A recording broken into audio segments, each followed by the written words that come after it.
어느 나라에 한 왕이 있었습니다.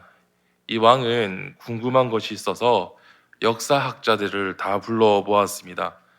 그러면서 왕은 이 역사학자들에게 세계의 역사를 단 한 권의 책으로 요약해 봐라 라고 이런 명령을 내린 거죠. 이 명령을 듣고 돌아간 학자들은 이제 각 세계의 역사들을 열심히 정리를 합니다. 그래서 그 세계사를 단 한 권의 책으로 요약을 하게 됩니다. 그리고 요약한 책을 이제 왕에게 주자 이제 왕이 그것을 다 읽습니다. 이제 읽고 나서는 한 번 더 역사학자들을 부른 겁니다. 이제 부르면서 이제 무엇이라고 얘기하냐면 이 한 권으로 요약된 책을 한 문장으로 요약해 보라라는 거죠. 그래서 학자들은 당황합니다. 이 수많은 역사를 단 한 권의 책으로 요약하는 것만으로도 너무나 벅차고 힘든 일인데 그것을 단 한 문장으로 요약하라니 학자들은 계속해서 고민에 빠지며 그렇게 결국은 한 문장으로 요약을 하게 됩니다. 그것이 무엇이냐면 인류 역사는 고난의 역사입니다. 라는 이런 한 문장에 도달하게 되었다라고 합니다. 여러분 여기에 어떻게 동의하시는가요? 동의가 됩니까? 인류의 역사를 보면요, 수많은 자연재해가 있었고 역병으로 수많은 사람들이 죽고 혹은 전쟁으로 수많은 사람들이 고난을 당합니다. 또 그뿐만이 아니죠. 우리가 서로 잘 이해를 잘해주고 잘 살면 되는데 인간의 탐욕으로 인해서 여러 가지 우리는 고난을 당하며 그렇게 살아갑니다. 참 이 고난이라는 인생의 산 어떻게 하나를 넣으면 참 끝날 것 같은데 그래 우리 인생이 그렇지 않죠. 또 다른 고난이라는 산이 찾아오게 됩니다. 계속해서 그 고난이라는 산을 넘어가는 것이 우리의 인생인 것 같습니다. 그렇다 보니 인생을 고난의 연속이라고 그렇게 부르는 것이겠죠. 그래서 학자들은 인류 역사를 고난의 역사라고 그렇게 요약을 한 것 같습니다. 그런데 성경에도 보면요, 고난이란 단어가 무수히 등장하는 것을 우리는 보게 되어지죠. 하나님의 택하신 백성인 이스라엘을 보게 시게 되면 그 이스라엘의 역사도 단 한 문장으로 요약해봐라 라면 이스라엘 역사는 고난의 역사라고 그렇게 말할 수 있을 겁니다. 아니 어떻게 생각해 보면 하나님께서 택하신 백성인데 하나님께서 택하신 백성이라면 또 하나님께서 인도하시는 백성이라면 고난이 아니라 오히려 복을 받아야 되는 것이 아닌가라는 그런 생각이 듭니다. 그런데 성경을 보면 그것이 아니라는 것을 우리는 금세 발견하게 되죠. 오늘 우리는 종려주일을 보내고 있습니다. 예수님이 예루살렘에 입성하실 때 군중들이 종려나무 가지를 들고 그렇게 환영하며 생긴 절기죠.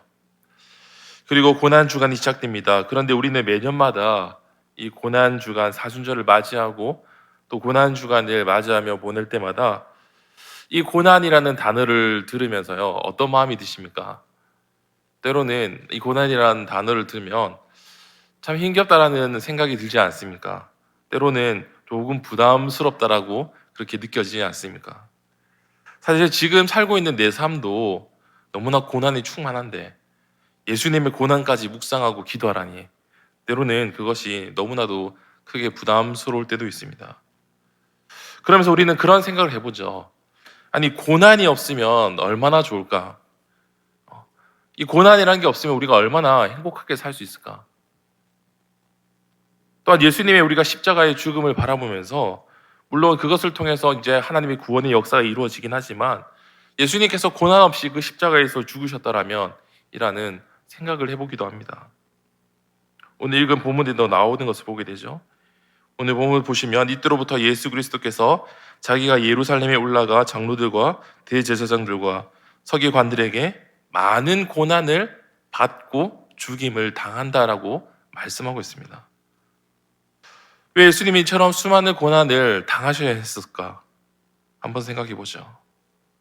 사도 바울은 예수님의 고난에 대해서 이렇게 말합니다. 빌립보서 3장 10절 말씀해 보게 되면 내가 그리스도와 그 부활의 권능과 그 고난의 참여함을 알고자 하여라고 이렇게 말하고 있습니다.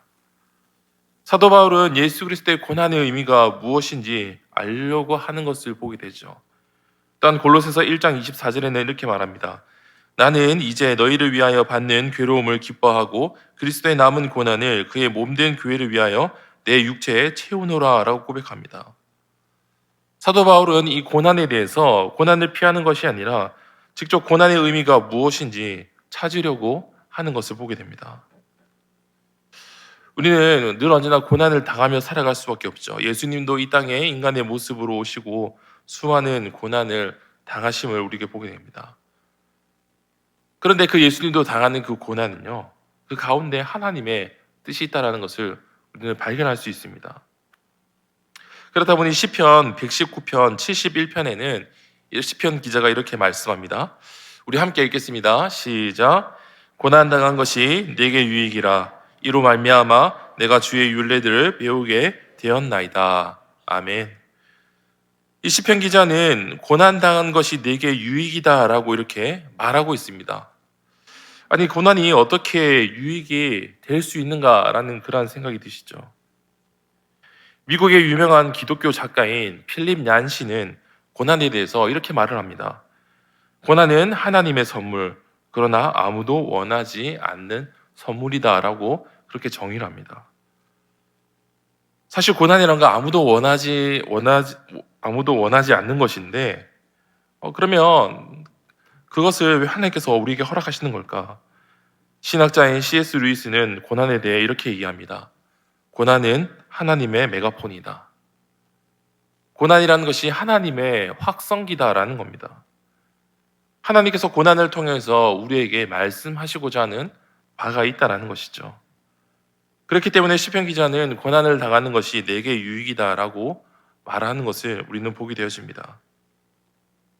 참 고난이 없으면 좋겠다라는 우리가 그런 생각이 들지만 이 고난이라는 것 결국은 아무도 원하지 않는 선물이지만 예수님도 받으신 그 고난이 과연 무엇을 의미하는가에 대해서 우리는 깊이 생각하고 묵상해 볼 필요가 있다는 것이죠. 그래서 그 고난이 무엇인가에 대한 의미를 이 시간 우리가 간단하게 함께 살펴보기를 원합니다. 첫째로 이 고난이라는 것은요, 재앙이 아니라 바로 복이라는 겁니다. 이 말을 누군가에게 하게 된다면 말도 안 되는 소리라고 그렇게 얘기를 할 겁니다. 어느 누구도 그 고난을 쉽게 복이라고 얘기할 사람 아무도 없을 겁니다. 제가 군대에 있을 때요, 군대에 2년 복무 중에 1년을 제가 보병을 하고 나머지 1년을 제가 군종병을 했거든요.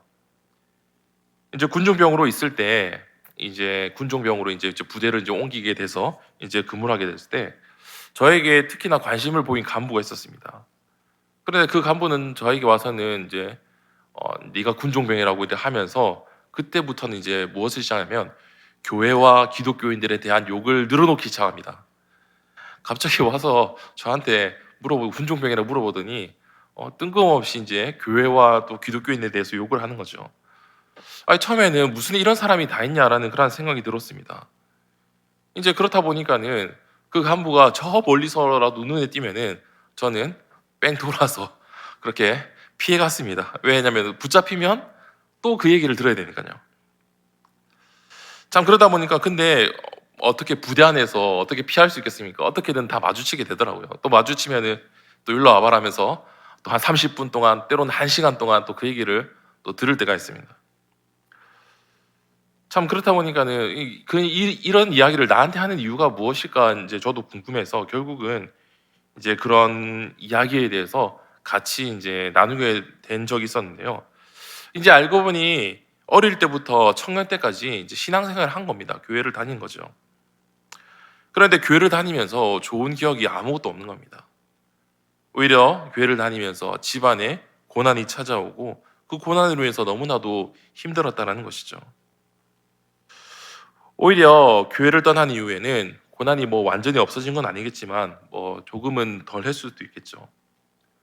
하지만 누군가는 예수를 믿으면 복을 받습니다. 자기네 이런 말을 들으면서 저건 거짓말이다라고 이렇게 말을 합니다.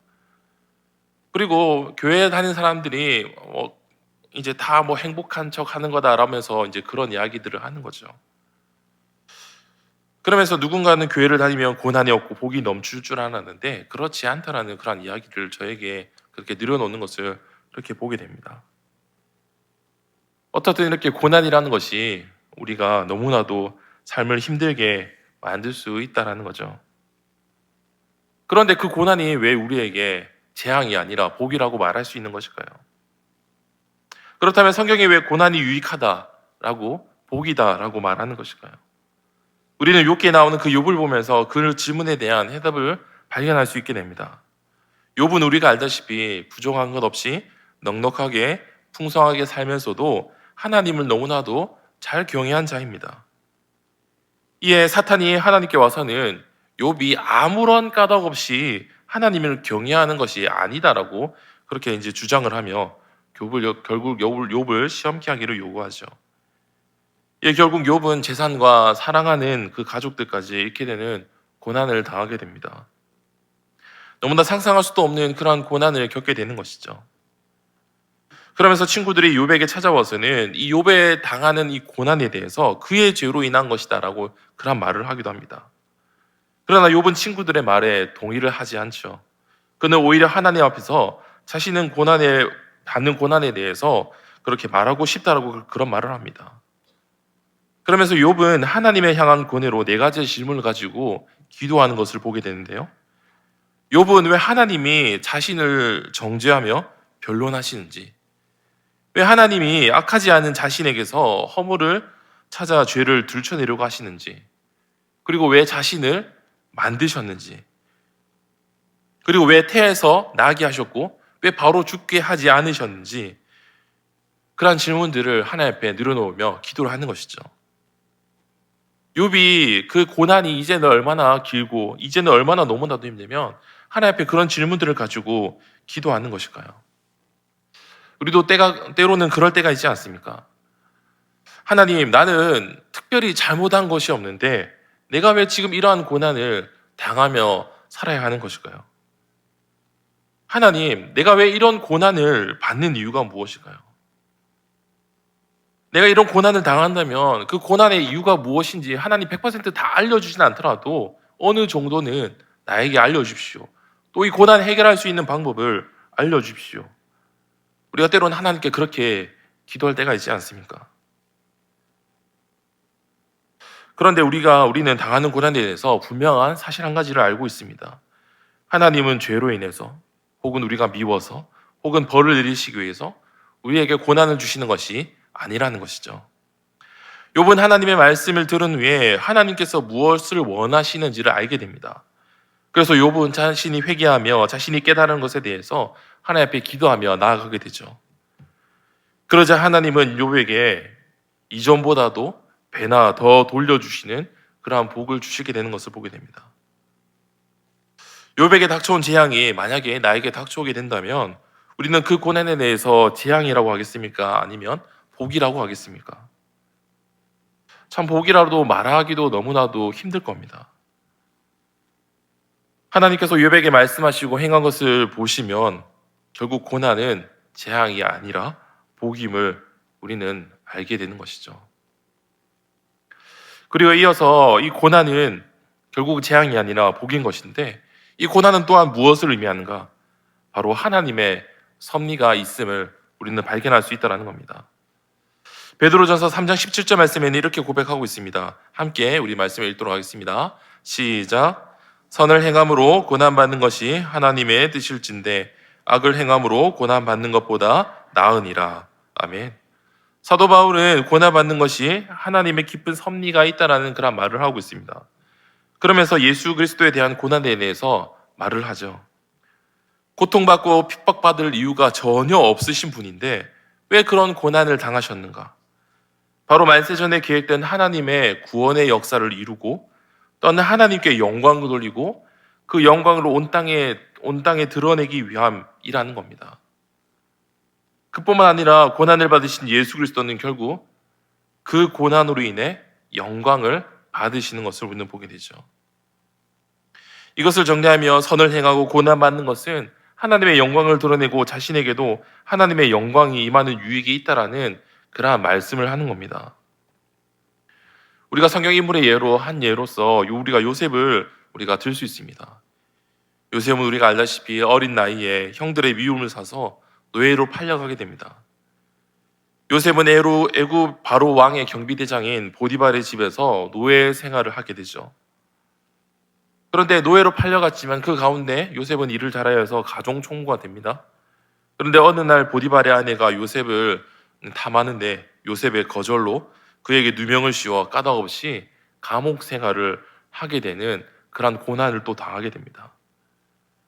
요셉은 감옥에 갇혀 시간이 흘러서 우연히 왕의 술 맡은 관원장과 떡 맡은 관원장을 만나게 되죠. 그리고 이 관원장이 어느 날 꿈을 꾸었는데 요셉이 그 꿈을 해몽해 주었게 됩니다. 그리고 이 술 맡은 관원장이 이제 풀려나게 되는데 요셉은 이 술 맡은 관원장에게 자신의 억울함을 바로 왕에게 잘 전해달라고 부탁을 하지만 이 술 맡은 관원장은 요셉의 부탁을 잊어버리죠. 그로부터 2년이라는 시간이 지납니다. 이제 바로 왕이 꿈을 꾸게 되는데 어느 누구도 이 꿈에 대해서 해석을 할 수 없는 겁니다. 비로소 이제 술 맡은 관원장이 요셉을 기억하고 바로 왕에게 추천을 하게 되죠. 그리고 요셉은 이 바로의 꿈을 해석을 해줍니다. 이제 그 계기를 통해서 요셉은 우리가 알다시피 애굽의 총리가 되죠. 요셉을 보면요, 그가 애굽의 총리가 될 때까지 까닭없이 노예로 팔리고 또 까닭없이 누명을 써서 감옥에 갇히는 등 무려 13년에 가까운 세월을 고난과 함께 보냈다는 겁니다. 그 전에 우리가 알다시피 요셉은 분명히 두 가지의 꿈을 꾸었습니다. 그리고 이 꿈이 하나님이 주신 꿈이라는 걸 알고 있습니다. 그럼에도 수많은 세월을 혼자서 고난을 당하며 살아갔다라는 것이죠. 그럼 우리가 그 입장이라면 하나님께 물어볼 수 있겠죠. 하나님 분명 나에게 이런 꿈을 꾸게 하셨는데 나는 왜 지금 이러한 고난을 당하며 살아가야 하는 것일까요? 우리는 요셉의 고난의 세월을 통해서 우리는 하나님의 섭리를 발견하게 됩니다. 그 모든 것이 하나님의 계획 가운데 필요한 것이었다라는 것을 보게 되어지는 것이죠. 요셉이 애굽의 총리가 되면서요, 그 시대에 닥칠 심한 기근을 해결할 수 있게 됩니다. 또한 무엇보다도 요셉의 가족, 이스라엘의 시작이라고 할 수 있는 야곱의 가족이 애굽으로 내려와서 그의 생명을 이제 구원받는 그러한 일들이 벌어지게 되는 것을 보게 되죠. 이 모든 것들이 하나님의 섭리 가운데서 이루어진다는 것을 우리는 보게 되어집니다. 우리가 잘 아는 다니엘도 마찬가지죠. 나라가 바벨론의 침략으로 망하고 포로로 잡혀갑니다. 하지만 거기서 하나님의 은혜로 총리가 되게 되죠. 그런데 누가 이방 포로 출신이 높은 자리에 있는 것을 원하겠습니까? 다들 시기하여서 어떻게든 이 다니엘을 끌어내리려고 하죠. 그래서 결국은 다니엘도 사자굴이라는 곳에 들어가고 이 다니엘의 세 친구는 풀무불에 던져지기도 하는 그러한 고난을 당하기도 합니다. 그런 가운데 왕이 바뀌고 또 나라가 바벨론에서 메대로 바뀌는 그러한 격변기를 겪게 되죠. 그 가운데 다니엘은 하나님께서 나라가 망하게 하셨음이며 왜 그 이스라엘 백성들을 각국으로 흩어지게 하셨는지, 왜 이런 고난을 당하게 하셨는지 그렇게 궁금했을 겁니다. 그런데 메대 족속 다리아 왕 즉위식을 할 때 다니엘은 책을 통해서 하나님의 말씀을 발견하게 됩니다. 그 말씀이 무엇이냐면 선지자 예레미야를 통해서 알려주신 연수를 깨닫는 것이죠. 바로 그것이 무엇이냐면 예루살렘의 황폐함이 70년 만에 그치게 하신다는 것을 발견하게 됩니다. 그러면서 예루살렘이 황폐하게 된 이유를 발견하고 다니엘은 그 자리에서 자복하며 하나님께 회개합니다. 자신이 이렇게 고난받는 것에 대해서 하나님의 섭리가 있다는 것을 알고 그렇게 하나님 앞에 회개하며 기도하는 것을 우리는 보게 되어지죠. 우리가 말씀을 전체적으로 보았을 때 고난받는 것이 우리가 재앙으로 우리가 여기지 않고 또한 그 가운데 분명한 하나님의 섭리가 있다는 것을 우리가 발견할 수 있게 됩니다. 그러므로 우리가 받는 고난이 더 이상 재난이 아니라 하나님께서 우리에게 주시는 복이며 또 그 가운데 하나님의 섭리가 있음을 발견할 수 있기를 소망합니다. 예수 그리스도의 고난을 통해 우리가 구원받고 하나님의 영광을 드러내며 그 영광이 임하는 하나님의 섭리와 계획이 있음을 우리는 보게 되어집니다. 그렇기 때문에 고난이 하나님의 섭리인 줄 알고 그 고난을 통해 하나님의 영광을 드러내며 살아갈 수 있는 저와 여러분이 되시기를 바랍니다. 이렇게 우리가 성경 인물들을 통해서 혹은 말씀을 통해서 살펴보면서 내가 원하든지 원하지 않든지 고난을 우리는 만나고 겪게 됩니다. 그런데 중요한 것은 이 어떻게 고난을 겪어내느냐가 중요하다는 것이죠. 성 어거스틴은 하나님의 도성이라는 책에서 이렇게 말을 합니다. 모든 사람이 무슨 고난을 당하느냐는 중요하지 않다. 어떤 자세로 고난을 당하느냐에 따라서 결과가 달라지고 고난의 의미도 달라지는 것이다. 똑같은 미풍이 불지만 오물은 더러운 냄새를 풍기고 거룩한 기름은 향기로운 냄새를 풍긴다. 라는 이와 같은 말을 했습니다. 고난이라는 것이 결국 피하는 길을 찾는 것이 아니라 그 가운데 우리에게 주신 의미를 찾는 것입니다. 그런 의미에서 고난을 몸소 당하신 예수님은 그 고난을 살아내는 우리에게 위로와 힘을 주신다는 겁니다. 왜? 그 고난의 십자가의 끝에는 무엇이 있습니까? 부활이 있기 때문입니다. 믿으십니까? 또한 로마서 8장 18절에는 이렇게 말씀하고 있습니다. 우리 함께 읽겠습니다. 시작. 생각하건대 현재의 고난은 장차 우리에게 나타날 영광과 비교할 수 없도다. 아멘. 현재는 지금 너무나도 그 고난 때문에 힘이 들지만은 우리에게 나타날 영광과 비교할 수 없는 것이 된다라는 것입니다. 여러분, 우리가 우리 인생 가운데 고난이 없으면 얼마나 좋겠습니까? 그러나 우리가 말씀을 통해서 고난해 주신 이유와 의미를 우리가 알게 된다면 그 예수 그리스도께서 당하신 고난에 대해 우리가 그것이 얼마나 영광스러운 것이 알게 됩니다. 우리가 내일 이제 고난 주간 이제 특별 새벽 기도회를 시작할 텐데요. 이 고난 주간 한 주간을 보내시면서 그 고난을 통해 우리에게 주시는 그러한 하나님의 은혜와 그 영광을 묵상하며 그 고난 주간 한 주를 보내실 수 있는 저와 여러분이 되시기를 주님의 이름으로 간절히 소망합니다. 아멘.